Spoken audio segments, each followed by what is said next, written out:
Yeah, the call of wild's always bringing me home. Call of wild's always bringing me home. Call of wild's always bringing me home. I always get settled in the beginning. Okay, perfect. All right, let me fix this. Okay, there we go. All right, well, hello, wild ones. Welcome to another episode of the Find Your Wild podcast. I am so excited today to have Robyn here with me. Robyn is an ecosomatic practitioner and teacher, and she has a lot of other things under her belt as well that she's very knowledgeable with, and I'm very excited to have her here with me today. How are you doing, Robyn? I'm really good, thank you. Yeah, really enjoying September. Thank you for Yeah, me too. I'm ready for the colder months. having me. Thank you so much for having me. Yeah, of course. I'm so excited to chat with you. And I know you've had like a pretty interesting long journey to get to where you are today. So how did you start? Let's start with what is ecosomatics for people that don't know exactly what that is? Yeah, absolutely. Yeah, it is a bit of an obscure term actually. So it might not be something that's widely known about at this time, but essentially what it is embodied nature connection. So Mhm. it's the process of really deepening your relationship with the natural world through somatic or embodiment practices and techniques. So it's very much about having this deepened sense of presence and awareness of what's happening in your body in order to relate more deeply with the natural world. If that makes sense. I come 100%. Yeah. I come from a background of actually counseling and therapy and social work, and somatic healing was a big part of what I did with my clients. And adding in nature connection to somatic work it's so powerful. It really enriches and enhances any form of embodiment work we could be doing. And it's that kind of intersection that I'm very interested in. Yeah, it's really awesome, and I love that combination. And I think like the more I keep doing this podcast and like talking with people, I think the more I realize the importance of embodiment practices and how much like being rooted in that is really connected with nature as well. So that's why it really piqued my interest looking at your page and connecting with you as well. And I can see how much through other guests and things, how much they really get out of nature. So I'm sure with your knowledge, like being able to really tune that in and help people is really a beautiful thing. Yeah, thank you. And I think for many of us that have like an active nature connection practice or feel very connected to nature, we're already doing some form of embodied connection. We just might not have the words for it or the language. But it is really what we're doing at its Yeah. core. Yeah. Yeah. So what would you say, like, maybe like to go into some of like your practices that you do too? So in terms of ecosomatics, perhaps one of the most obvious ways to approach it is actually through nervous system regulation and nervous system work, because many of us might feel that we are managing a certain amount of dysregulation in our lives. Just the nature of the world we live in today can really be very dysregulating for a lot of us. And there's so much out there now about managing stress and anxiety and bringing more regulation and peace into our lives and into our inner experience of navigating our lives.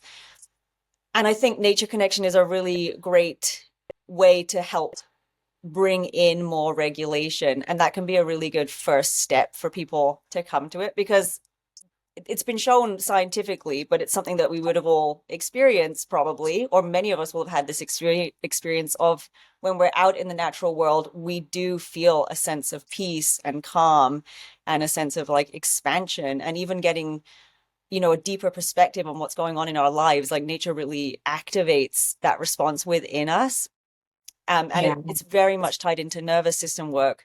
So I think, yeah, embodiment practices that really focus on the nervous system can be very powerful and a really great entry point for ecosomatic practice. Although there's lots of ways you can take it. I mean, that's kind of like I'd say like that's maybe like a really good entry point, but it can go a lot deeper, because coming into connection with nature through our bodies can actually lead us into like these very deep experiences of awe and wonder and deep meaning about what's happening in our lives and our sense of purpose. So it can really go very deep.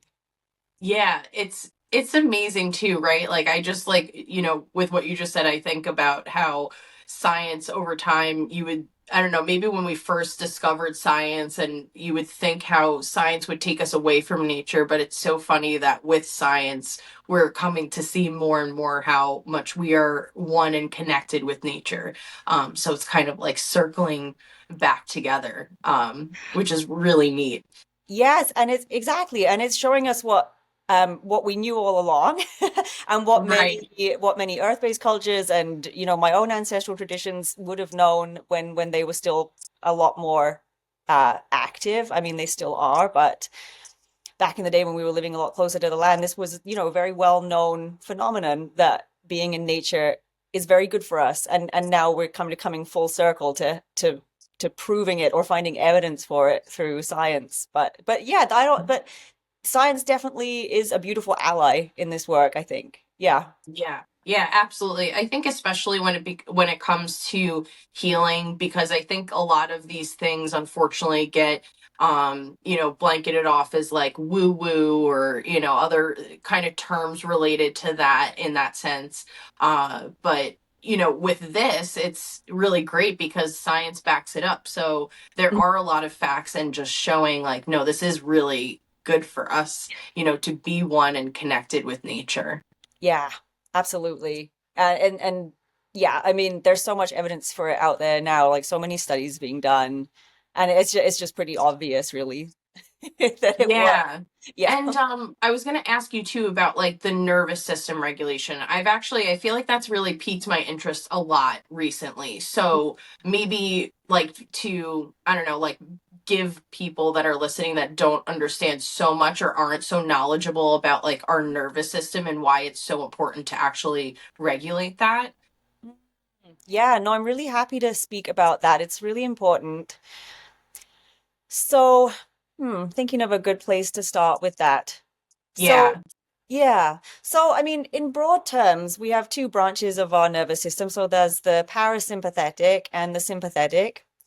And and the parasympathetic is probably most easily characterized as our rest and digest system. So when we're feeling at Mhm. ease, when we're feeling calm, when we're feeling connected, when we're feeling safe, actually, is kind of a really important criteria of having the parasympathetic branch of the nervous system activated. It's really to do with feeling safe. So it's when we're feeling like creative, playful, when we're in connection, when we're in a social setting that feels safe and nourishing for us.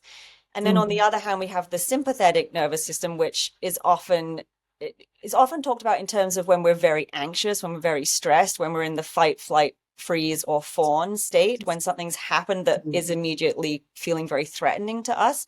Although the sympathetic nervous system is also implicated in when we're feeling kind of energized about something, when we're feeling motivated about something. So it's not necessarily always an indication that we're under stress or under threat. It can also be when we're feeling like very active and motivated. But on that more extreme end, it's when we're feeling very stressed.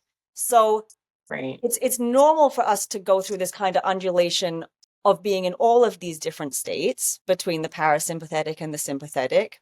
There's also blending of states between the parasympathetic and the sympathetic. So we can kind of be in a bit of both sometimes at the same time. And it's very normal for us to undulate through these different states of activation within ourselves. It's what we're designed to do. It's how we're designed to navigate the world and keep ourselves safe. Um, I think, in today's world, and as myself, I come from a background in social work where I was in crisis management for several years, working in domestic violence and addictions. I'm also a solo parent of three. I also recently Wow. recovered from cancer, and I've really seen through all of my personal experiences and professional experiences how often we are in these active states of fight, flight, or freeze, even if we don't really realize it these days, because our modern world is so fast paced, it's so demanding, there's so many stresses. We're hearing about the news from all different corners of the world, all these different things going on all the time that are very overwhelming, distressing. And just demands of modern life itself has taken us so far away from our natural state of being that many of us are just kind of like in this constant state of some underlying form of dysregulation. Right. And what I found personally and professionally is that engaging with nature as a way to help us come back into more feelings of safety and regulation and calm and playfulness and creativity and social connection. Nature enriches this so much. It can help us so much with this and managing stress and anxiety and dysregulation, and also coming, as I said before, actually gaining a deeper sense of perspective on our lives and helping us put some of the pieces together of things that we've been through, of making meaning out of our experiences, gaining perspective, that kind of thing. So it's just such an important ally in the work of regulation and embodiment, somatics. Yeah, thank you so much for explaining that. I think you did a really good job, because I think even sometimes for me it gets a little confusing, but you're obviously the expert in this, so to be able to hear that from you is amazing. And I'm also so happy you're on your way again to being that you're healthy now and you're healing from that journey. So yeah, I just wanted to say that. But it's important, right, to have this balance and to be able to slow down, right? I think that that's probably what comes to me about balancing the nervous system, is to be able to slow down, because you, like you said, right, everything is so fast paced. We're getting news from so many different sources and outlets that we're not even recognizing our own internal signals of what's going on and what's making us, feel safe, not safe. It's almost way too fast paced for us. And at the end of the day, we're still animals, right? Like, we still have like our animal traits. And it's funny to think about like what other animals must see us as, like, wow, what is going on here? you know No, you've hit the nail on the head. We are going too fast to be able to even kind of even acknowledge what's even going on in our bodies a lot of the time, which is a huge characteristic of burnout, and why so many of us hit that wall of burnout. It's like we didn't even realize we were on this runaway train. And you're exactly right when it's about pacing. Yeah. yeah Yeah. Yeah, I have to be honest. I have definitely been very burnt out myself. Mhm. So, I think it's important for me. Like, the last 2 weeks, I haven't come out with an episode. So sorry, everybody, who listens. But yeah, definitely, unfortunately, have been in the burnout mode. And I'm sure you can obviously relate to this as well. But just being a mom and then having all of your other things. Like, I have the podcast, I have my clothing brand, I'm also working on the side doing like my regular everyday business. And it really does catch up to us. And I think, to be able to, these are not things that I am like preaching. These are things that, like, I also need to learn and embrace in my own life. But it's great to be able to know the right path. And obviously, I've recognized that I've been on the road to burnout. So I'm just doing things to slow down. Like, the other day, I took my family, we went to like this beautiful new place that they haven't been to. I was there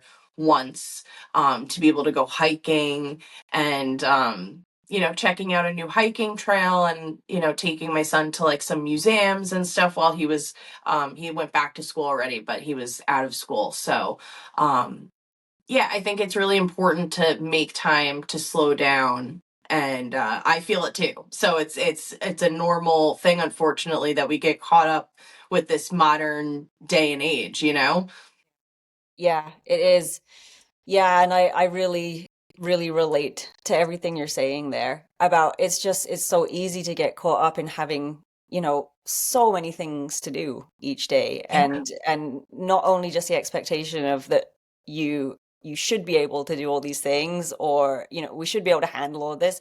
But then also on top of that, feeling like we actually don't have a choice but to handle it. Because for so many of us, it's like, well, Yeah. you got to be working, you got to get the kids to school, you got to be doing extracurricular activities, you got to be a good friend, a good partner, all of this, right?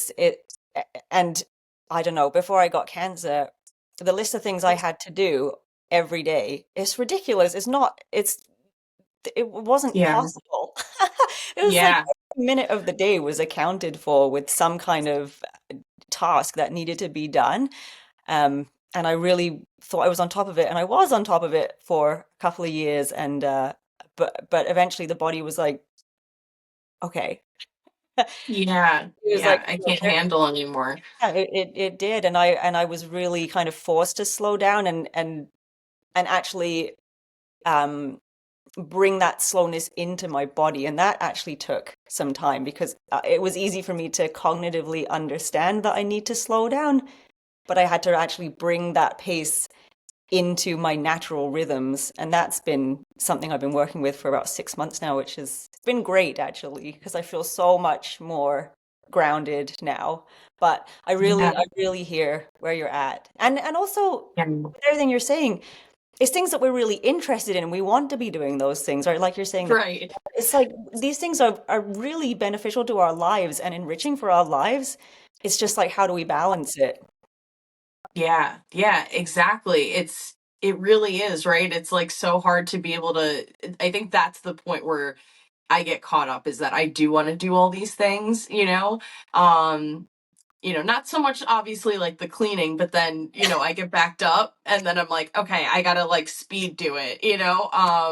But Yes. I would love to hear more about, you said like the past 6 months that you've been really focusing on like that inward slowing down. What are some of the practices that you've been doing that have really helped you to achieve that? Mm. Yeah, thanks for the question, actually. So I was given the all clear from cancer in June. I finished my Good. Yeah. treatment in February. Thank you. It's September now, so 2025. So it's been Beautiful. just over 6 months since I finished treatment.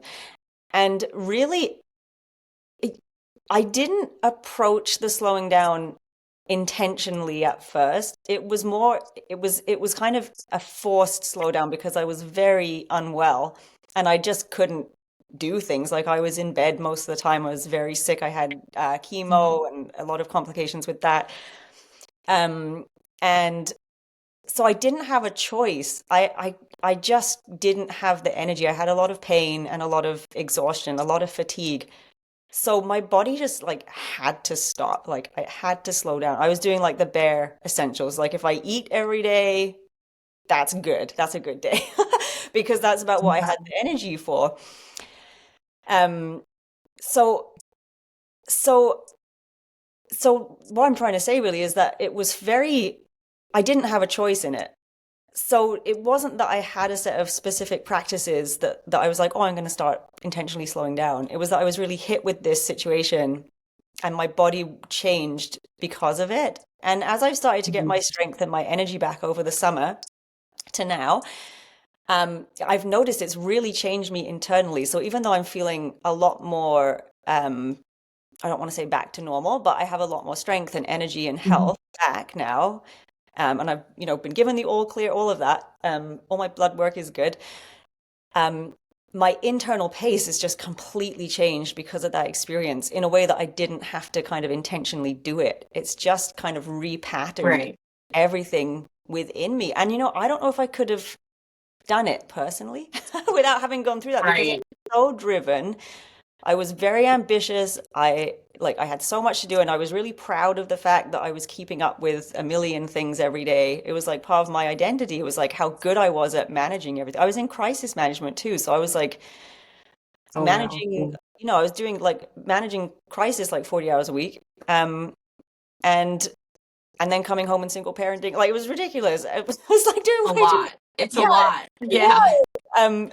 And I don't know if I could have slowed down without this, like, hitting this wall. And in some ways that was kind of the blessing of it, if you want to look at it that way. That's kind of a complicated thing for me to do, but that was part of the Yeah. blessing of it, was this is how I actually was able to embody slowness, was just being hit with this. And it has changed for me, and it feels so much better now actually, because I do go a lot slower.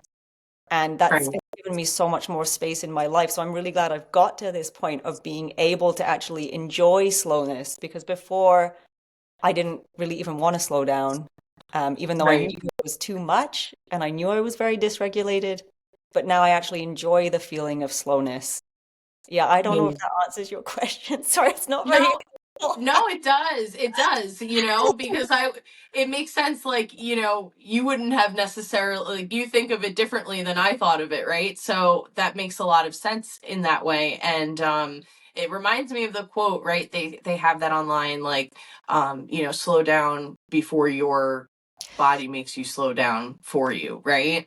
Um, Yeah. and I think that it's, I'm very happy you're healthy now, but it just goes to show how much, I think we as adults like put on ourselves to make sure that we get done. I think especially as moms, right? I mean, like Wonder Woman over here doing like your day-to-day job, working 40 hours, and then being a single mom to 3 kids. Like, I have 1 kid and it's a lot. So kudos to you. I can't believe, getting all of that done, right? But for our own health and, balance in our own lives, to be able to take that time to like slow down, I feel like it also, I'm sure, forced you to be more in the present, um Yeah. and to be able to recognize that as well. Yeah. Yeah. Absolutely. Yeah, 100%. It really, that would probably be like the word I could use to sum up the whole experience would be presence, because you're just Yeah. with your body Yeah. the whole Yeah. time. Yeah, experiencing everything that's going. Yeah, I really had to turn that focus onto my inner world. Yeah, absolutely. And I am a single parent, but I have my kids 50-50, so I do get a week off from them when they're with their dad. So I do get that kind of a break too, which I know Yeah. not all parents have. So I mean, parenting is a lot no matter how you're doing it. Yeah. It's a lot Yep. no matter how you're doing it. Yeah. But actually, nature connection really did help in the slowing down process too. I think spending that time outdoors and having more freedom to do that, it just Yeah. it just kind of it naturally will help bring you into that state of presence and regulation and awareness. So that's been a big part of the journey too, actually. So for anyone looking for like a specific practice, I would say getting out in Yes. nature is has been huge for me. Um, Yeah. and It for helps me a lot too. It's just, and you don't realize it. You're like, okay, I'm just whatever. I'm out in nature, and then it literally hits you almost like a physical feeling of like peace and calm, and like, okay, like hearing the birds song. It's like, okay, yes, I needed this. 100%. Yeah, Yeah. yeah, 100%. Hello, wild ones. I hope you're enjoying this episode of the Find Your Wild podcast. I have some exciting news. This April 2026, me and Dr. Carla Ionescu are taking a couple of lucky people to Greece this year. It is going to be about the goddess Artemis. So all about the goddess of the wilderness, the forest. We're going to be doing amazing things like exploring her ancient sites where she's worshipped, like Broron and Eleusis, Patras, and a couple of other places, as well as doing archery and claymaking. So I hope that you're enjoying this episode. Check out the link in the description for more information, and we would love to see you there. Enjoy the rest of the episode. Hi, wild ones. I hope you're enjoying this episode of the Find Your Wild podcast. This episode is sponsored by my clothing brand, Femme Sauvage, and you can find a discount code and link in the description. So check it out. We have a lot of amazing designs, and $5 of the proceeds goes to different charities. So please feel free to check it out and enjoy the rest of the episode. Thanks so much. This is a great spot for me to transition to ask you more about like your forest therapy teaching, and what did you have to do like to become a forest therapist? Right. So actually, after I'd finished treatment, I decided to train to become a forest therapist because I just wanted to be able to focus more on that in my life, like just spending time in nature. So I have been taking the training, which is offered through the Association of Nature and Forest Therapy Guides, ANFT. They Mm. are one of the bigger organizations that offers trainings. They offer it around the world. I'm in Canada, but there's trainings all over the place, and essentially they teach what's the way to do, like a process or a kind of a framework for a forest therapy session that once you're trained, you can guide other people to do this. And essentially, what you're doing is spending 2 to 3 hours out in nature somewhere, anywhere from, like a city park to more of a wilderness area, really. And it's all about just practicing sensory mindfulness in nature. So as guides, we would give invitations for people to go and just spend time sitting with the texture of a rock or something like that, or going and listening to the sounds of a stream, or playing with sand, or looking at light coming through the leaves of the forest canopy, that kind of thing. So it's really just creating the time and space for people to engage in sensory practice with Interesting. nature. Yeah. I love that. That's really interesting. Because I heard about it and like I kind of looked into it, but I wasn't sure obviously like what that like entailed, but that's very I love that. It really reminds me of like kind of, forcing not forcing, but like guiding people, I think is a much better term, to connect more with their like primal ancestral selves, right? Yeah. Like that animal aspect of themselves, like what animals view, right? Like the light through the trees, or the texture of a rock, or the feel of sand, through your fingers. Like all of those things are much more connected to our, people can obviously still connect with them now, but like our ancestors in the, in our ancient past, like would have been like that's their whole life, right? Like everything is the knowledge of what's around you.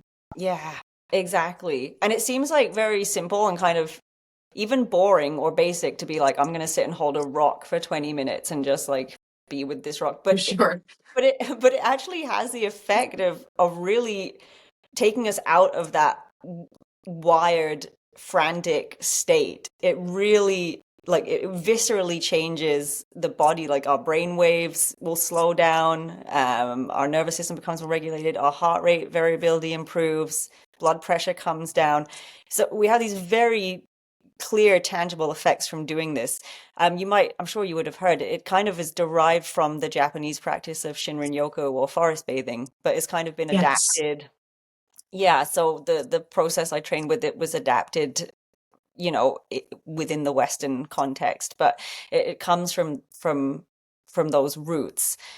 Mhm. Because they did do a lot of studies in Japan initially where they were noticing these really important health benefits from doing these kinds of practices. And it's something we can do for free. We have these incredible health Yeah. benefits that we can just go out and do, where like medication for lowering blood pressure like has side effects, all of this, where you could just go and sit under a pine tree for an hour. I'm like Right. I'm simplifying it, but there are studies to show that there's like very significant health benefits to doing this at a minimum.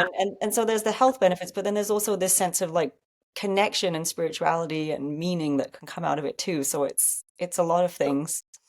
A lot of depth to something that doesn't right off the bat, like you say, go touch a rock. You don't, you know what I mean? Like I could see how like somebody that doesn't necessarily understand or see the depth behind that, you know, that it's more than just that, right? It's a sensory thing. It's like being able to again slow down, kind of like what we've been talking about, being in the present and bringing your nervous system down. So it's a lot more, even though it seems like, oh, okay, you're gonna go touch a rock, it's a simple act that's actually like enacting like a lot more deeper things that are really positive within, your own body. Yeah. And I feel like it's kind of gained traction in the West in recent years because we have kind of got run away with the fast-paced world, and people are feeling really attracted to doing these kinds of practices now just because we need Hmm. kind of relief, you know. So Yeah. it's kind of it's getting to be a bigger and bigger movement as I understand it. Yeah, in our culture. So, my next question for you, I guess, is like, how do you decide what someone needs? Like, how do you decide whether they should go like connect or touch like a rock, or like to go touch sand, or to look at the light in the leaves? Like, is there anything specific that, I guess, like draws you into like what the, I guess, prescription you're writing them is? I love that. Yeah. Yes, I love it. I love it. Well, yeah, no, that's a really great question. Thanks for that, actually. Yeah. So a couple of ways to approach that. So as a guide, we're trained to partner with the forest or whichever natural area we're in. I live in the Great Lakes area, so I have a lot of Mhm. beaches around, so I'm not always in the forest. But the beach and the shoreline is an incredible area, of course, as well. So Yeah. the idea is to partner with whichever ecosystem you're in. So as a guide, ideally you would get there before the group and you would spend some time just being with the natural environment and start to tune into what is being offered by the Mm. ecosystem today. So yeah, and that's going to depend on a lot of different factors, like is it raining? Is it sunny? Are you in a forest? Are there mosquitoes out? Are you by the beach? Like what's going on? And but Right. just tune into that and see really what is being offered. So you're really co-creating with nature as the guide. Um, as guides, we're specifically not therapists. This was a really nice transition for me because I was a therapist previously, where I Yeah. was actually like actively working with clients. But as a forest therapy guide, you're not treating or diagnosing anything, and we're not licensed as therapists in any way at all. The idea is that we're creating space for people to have these experiences within nature. So it's really tuning into what nature is offering at that time and just, developing your awareness to what that might be. So it might be, oh yeah, the light in the trees is really is really calling out today. Or it might be, hey, there's a really beautiful area of river rocks right here that would be lovely to play with. Right. So it's very much in the moment. But the other thing I would say is that it's also very much left up to the person themselves or the participant. So if you're a participant, it's really whatever you're drawn to. So as a guide, I could say, let's go out and play with mud. But as the Right. participant, you might get to the riverbank and not be interested in the mud and be really interested in just like the sound of the water. And then that would be you. And then definitely the idea would be, well, follow what's speaking to you. Like we're here in this Right. environment, but it's actually, and we're giving you these ideas, but essentially you see what's calling to you and what's going to be meaningful and compelling for you. And there's no right or wrong in that. It's very much trying to facilitate that direct connection with people and nature. So yeah, that's That makes a lot of sense to me, is like, and I love that you put it, it's like what's going on that day, right? Because I mean, nature is constantly changing, the seasons, the weather, the patterns of like what animals are around, like what birds are around. So it's really cool that in that sense, like that it does make sense to me that you would have to go and connect that day and see what's calling and speaking to you. But then it's also like, I love the aspect that it's like, if your client goes and sees something else that's calling to them, then that's whatever is right for them. It's really a powerful thing. And I like that tool that it's like no one's diagnosing anybody. It's like, oh, well, I'm just directing you to see what's like what cool stuff is here in nature today? exactly. Yeah, Yeah. exactly. And it's really understanding that there's this vast web of intelligence within the natural world that myself as a human could never do better. Like I'm not going to get in the way of that. Or like trying to say Right. you should be doing this or you should be doing that. It's for each one of us to develop our own relationship with that. And as guides, we're kind of just creating a space for people to be able to go and have those experiences. And as you say, like whatever is right for you in that moment is the right answer, is Yeah. to be doing.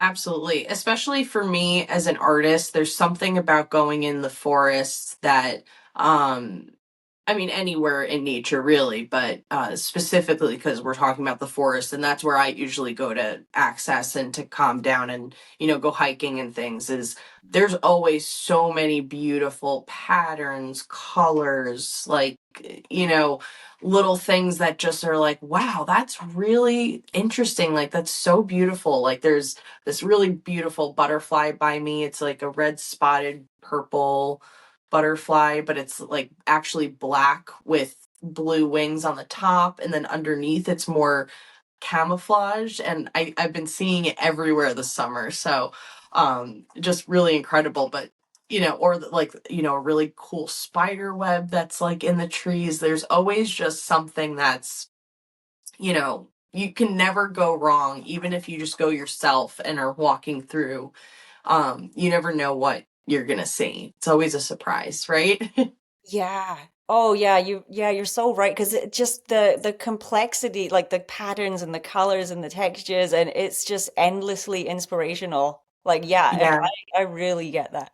That's yeah, wonderful. And it inspires you to like want to create because you see that beauty and you're like, ah, you feel that like that inspiration bubble up, you know. I really get that. Yeah. That's yeah. wonderful. I do want to change, I guess, topics a little bit because I'm really excited to ask you about this as well, about your animist teacher background. And I know you have on your profile specifically the ancient British Isles, so I'd love to hear like how you connected with that and started learning more about that. Yeah, thank you for the question. Yeah, it's been a big part of my life. So I'm from England. I was born and raised in the southeast, well, in East Anglia in England, Mm, and I emigrated to Canada when I was 20. So nearly 20 years ago. Yeah. wow. Um, and although I was very grateful to have come to Canada because I do really love being in Canada, there was also like a really like there's been a lot of grief for me in leaving my homelands and where I grew up and my family. You know, my family had been living in Sure. that area for hundreds and hundreds of years, probably longer, but we have records for, at least back to the 1500s in that particular area. Wow. So so a very deep connection to place from where I was from on both my parents' sides. And I didn't really anticipate how much grief there was going to be in leaving. So even though we were coming like to a place where there was going to be like more, I don't know, my parents brought me and my brother here for for better opportunities, essentially. Yeah. But there's a lot of grief in leaving, and there still is, even like 20 years on. And as a parent now, I'm also like, oh, am I giving my children the connection to this place too? As being the first Right. person that left. But so one of the ways that have managed that kind of grief and loss has been to really go back and study my ancestral traditions. So for me, that's Mm, English and Scottish. My dad's side of the family is Scottish. Um, and it really dovetailed very much with my nature connection practice because my ancestral traditions are very animist. They're very nature based. mm, And so I'm talking about the Celtic traditions of the British Isles and Ireland. I don't have much connection to Ireland, but they have a mm. lot of like a vast amount of mythology and practice that's still very much alive today, on those lands, which is incredible. But my area of focus and where I've spent a lot of time is England and Scotland. And those traditions, the Celtic traditions, they're inherently animist, which means that they were very earth based. And the understanding is that the spirit of place is very alive, that we're able to really connect and communicate with the spirit of place. There's many different deities or spirits that reside within the land, within different parts of the land, like hills and rivers and springs and lakes. Right. Yeah. Um, yeah, so animism for me is just the understanding that nature is alive and sentient and has its own awareness. And my specific cultural practices within that are in learning how to relate to the land. So s- so the something that I think is important to say is that these cultures are very ancient. Like, we have evidence of animist practice in the Isles, probably going back to the end of the last ice age, which is like 13,000 years ago. Yeah. Yeah. And then more recently, the Celtic cultures, which came in around the Iron Age, so about 2,500 years ago, but would have had quite a lot of history before that too. And then we had the Romans come in 2,000 years ago and really decimate a lot of those traditions, particularly in England. Yeah. Right. But so although a lot of that changed in what we now call England at the time, there's still many of these practices that are thriving in parts of the Isles, like Wales, Scotland, Ireland, Cornwall, Isle of Man. These Celtic cultures and languages and practices, thank goodness, are still surviving and thriving today. Yeah, so we do have access to them. We don't have like a cohesive kind of, cultural package that can be passed down and be like, this is how you learn this. It's very organic. It's in the stories of place and the language and mythology, but it's there, very alive. So that's been something that I've really engaged with for many, many years now, to deepen my own nature connection practice, but also to understand where I come from. Yeah, absolutely. So I love that. That's absolutely like beautiful. And I really see all of the patterns, like how they, like all of your nature teachings and connections really weave together through all of these practices. So it's cool to be able to hear like how they're all connected as well. My family is from Ireland. My mom is from Italy, but I don't know as much because my dad is like first generation. His parents were the ones that came over to the United States. So I still have a lot of family over in Ireland, but I think that there's always been a pull towards, and maybe I just didn't recognize or know what the term was for like what I was feeling and recognizing as what animism really is, Yeah. But it makes sense too in all of these myths and legends, right? Especially around the Isles, Scotland, Ireland, all of the places and like fairies being able to be at certain rivers and hills, like you were saying. Yeah. It's just even embedded in the mythology of, all of the natural places as well.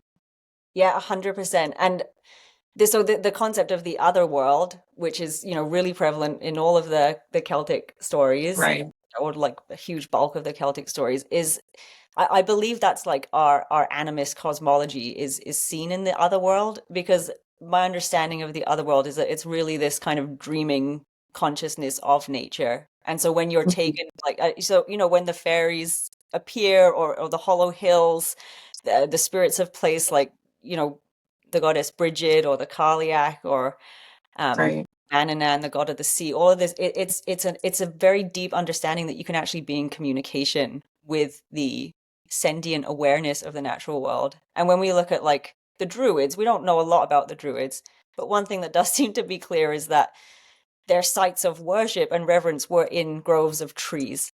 That seems to be fairly, we can't say a lot about it, but that seems to be quite, I would say, fairly well established, and that it was this nature worship in a way that we can't really understand or conceptualize probably anymore, because so much of it's been lost.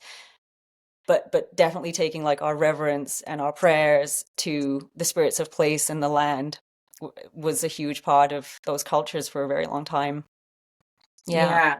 It's just, and I love seeing it being brought back, and people connecting with it more. I think that, that's a big pull of my whole podcast too, is like just being, and I'm sure it's your pull with what you do of all of your practices, is this pull right back to nature. And it's undeniable, I think, with so many different people across the world, how they're like, no, I'm not connecting with this more modern, or I think that there's just the thing about nature and animism in my mind is like this, it's just everything is so deep and connected. And I think that there's always going to be more that we don't understand, that we're always constantly learning through nature, as opposed to like the same scriptures and things over and over again. Not taking away from, people that are religious or anything like that, but I think that first and foremost, I think that we try so, and I think that this is something that I've been battling in myself, I think, as well as, trying to be more, when I was younger, trying to be more spiritual. I always thought like, oh, I have to connect to the higher realms. And I think the older I get, the more I realize like how wonderful it is to be more embodied and feeling present and in nature and connecting to the world around me, instead of just like, oh, I have to connect to higher realms always. Like, we're here right now, and there's so many beautiful things to go and connect with and see, and to appreciate more of like what's around us. Mm, yeah, no, I really hear that. And maybe this is the same for you, but for me, I've always had a sense that there's something sacred about life, and that there's something bigger Yeah. than us and we're all interconnected. But I've never been religious. I wasn't raised in any form of organized religion, but I still had this deep sense of like, I'm meant to be devoted to something. Like that's been a big thing for me my whole life. And so when I found nature connection, that's what really, it just made sense to me. It's like, oh, here it is. Here it is. It's so Yeah. sacred. So it just brings me so much awe and meaning and wonder. That's where it is. And when I started learning about my ancestral traditions, I was like, oh, this is what they This were makes doing. sense. Yeah, there's a precedent set for this. I didn't just come up with this myself. There's people, Right. yeah. Oh, um, this fits. nice, yeah. It came from somewhere. And Right. and that they had very deep understanding of that. Um, yeah, so being able to have language around these deep feelings I was having has been really powerful for me in my life. It's like, okay, yeah, I can actually have a cohesive spiritual practice that's so meaningful for me through animism and through nature connection and through my ancestral traditions. Like it's all there. It's yeah, it's been a huge part of my inquiry really for a long time. Yeah. Yeah. I couldn't agree more. I grew up Catholic, and I was telling this story the other day to somebody, but I remember always being drawn to like witchy things, nature things. Like, I always felt very at home in nature, and it just never aligned with me, organized religion. I've always said to myself, I'm spiritual, as opposed to anything else. And even when I got married, it was so funny, and like, it was so important to me. I was like, no, I don't want to get married in a church. I need to get married outside. Like, something about that was sacred to me, like making sure that like the sun could like be there as witness, like to be outside as like a witness, as opposed to being like inside of a church. Like, something about that just didn't resonate with me. And like, I'm thankful to have a partner that agreed with me in that sense, but I grew up, and I was always drawn to like, again, those witchy things. And it's funny, as we grow up and we learn more about like our own selves, and also sometimes our ancient history, like our ancestors, and connecting in that way, and seeing like, oh, that's why, and when we look for deeper connections to things, they're there for us when we want to look for them. Mm, yeah, that's beautiful. I'm so happy you Yeah. had that experience for your wedding. That's Oh, wonderful. thank you. Yeah, it was such a gorgeous day. It was beautiful. I'm glad that we did that. Yeah, yeah, beautiful. And like I'm sure it sounds like you put a lot of intention into that. So yeah, beautiful. So yeah, totally agree. Yeah. And I think that's one thing I was really excited about when I kind of learned about started learning about my ancestral traditions, because it's an ongoing journey. Did worship outside, like they didn't build temples or places of worship in that regard, or at least not any that we've been able to find exactly. Like a Right. lot of these places of worship were outdoors. So um yeah, really coming to just understand that there's like such a long tradition of that, of finding the sacred in the natural world that we can really Yeah. lean into and bring into our lives now. So that's been it's just been such a rich process of learning for me. And I did teach about it for quite a while and then took a break, but it's always part of what I do in some way. It's always in there. Yeah, and it really aligns with everything that you're teaching and as well. So it's always really cool to me too to see how people's stories, when you're telling your story to me at least, like, and when I'm hearing other people when they come on, how all of their journeys, like to get to a certain point, maybe you don't necessarily know, but then when you tell the story like to somebody else, or you know you pick up on all of these things that align, and that at the end you're like, oh, that makes sense how I got there.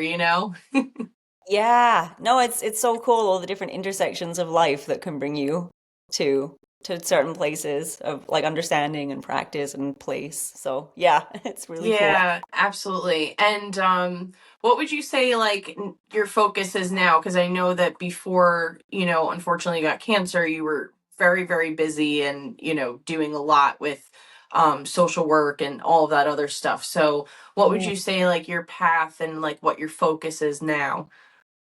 So in terms of my work, I definitely am feeling ready to bring the body of ecosomatic work out into the world. So I'm working on that right now. I'm creating an ecosomatics fundamentals course, which is, Cool.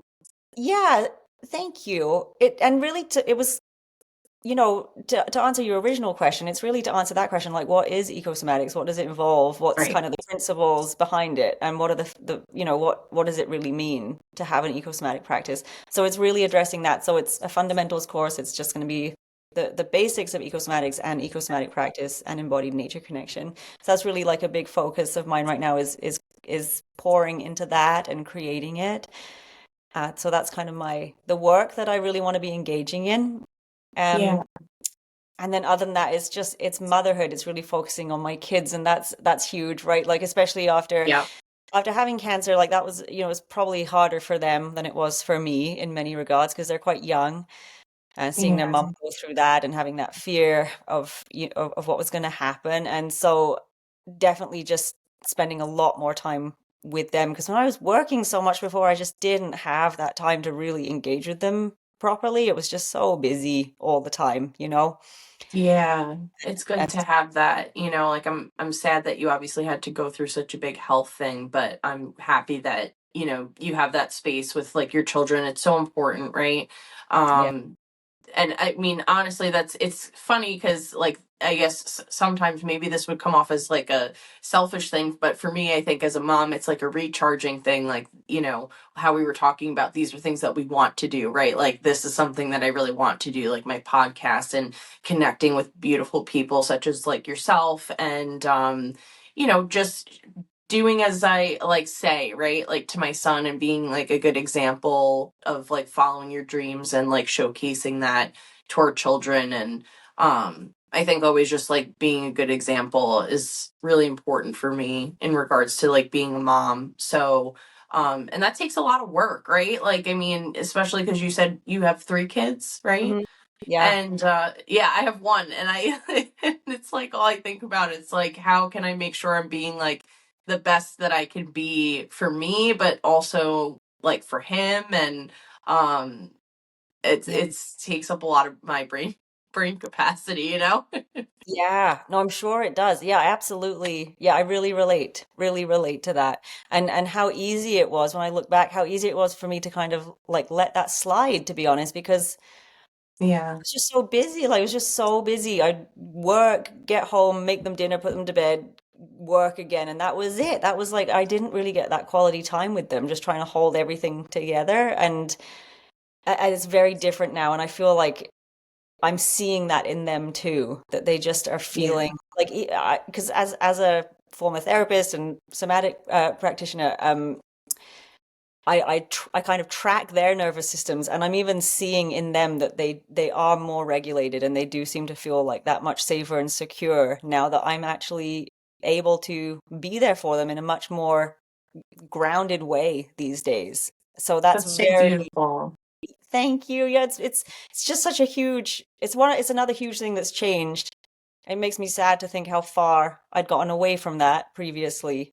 But now it's just Mhm. it's nice to know that you can repair, we're very resilient. And when we're given the right Yeah. conditions, we can come back into these states of like security, safety, regulation, and all of that. So Yeah. oh my God, so it's just an ongoing learning journey, hey?